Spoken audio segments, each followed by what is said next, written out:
بسم الله الرحمن الرحيم.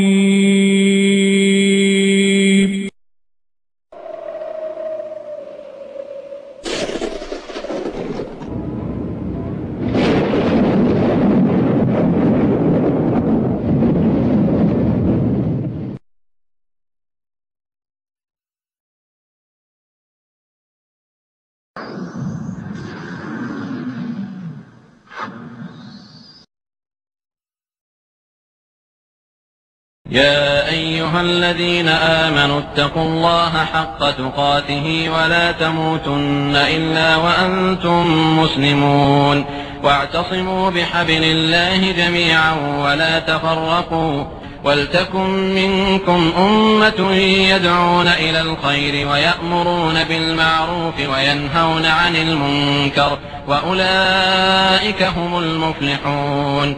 قال أفتعبدون من دون الله ما لا ينفعكم شيئا ولا يضركم أف لكم ولما تعبدون من دون الله أفلا تعقلون. الله ولي الذين آمنوا يخرجهم من الظلمات إلى النور والذين كفروا أولياؤهم الطاغوت يخرجونهم من النور إلى الظلمات أولئك أصحاب النار هم فيها خالدون. کہتا تھا کہ جتنے گھوڑے دوڑانے ہو میرے لاشے پہ دوڑا لے، میرے آقا کی لاش پر مال نہ کرے. عباس شہید ہو گئے. عباس کا علم مولا حسین نے اٹھا کے خیمہ میں چلے آئے. روایات کہتی ہے جب اکبر کا لاشا آیا تھا بی بی زینب نے کہا تھا واہ اکبر. جب قاسم کے ٹکڑے آئے تھے تو بی بی نے کہا تھا واہ قاسم. جب عباس کا خالی علم آیا تو بی بی زینب نے سر سے چادر اتار دی اور یہی کہا اللہ حجابہ من قبل وبجدية أكثر. نام خداوند درد عشق است، هر کس که شنیده گشت سرمست. وهذا ما توارثه الشيعة الاثنا عشرية من أسلافهم البويهيين الذين كانوا طيلة أيامهم ببغداد في اليوم العاشر من المحرم يغلقون الأسواق ويقيمون النائحة على الحسين رضي الله تعالى عنه وأرضاه، وتخرج النساء منتشرات الشعور يلطمن في الأسواق، وهم الذين أحدثوا عيد الغدير وتابعهم الاثنا عشرية على ذلك. ایک شیعہ مفسر لکھتا ہے ایک دن علی عمر اور ابو بکر سے ناراض ہو گئے، درہ اٹھایا اور زمین پہ مارا. مدینے میں زلزلہ آ گیا، ایک درہ پڑنے سے زمین پہ زلزلہ آ گیا. ابو بکر کے پاس دوڑتے ہوئے عمر آئے، کہا کیا ہوا، زلزلہ کیوں آیا؟ کہا علی ناراض ہے. بھاگے بھاگے گئے، علی مدینہ الرسول برباد ہو جائے گا، اللہ کے لیے اس زلزلے کو روکو. علی نے دوبارہ درہ مارا، زمین پہ سکون آ گیا. اذا زلزلت الارض زلزالها. سبحان اللہ والحمد للہ ولا الہ الا اللہ واللہ اکبر. سبحان اللہ والحمد للہ ولا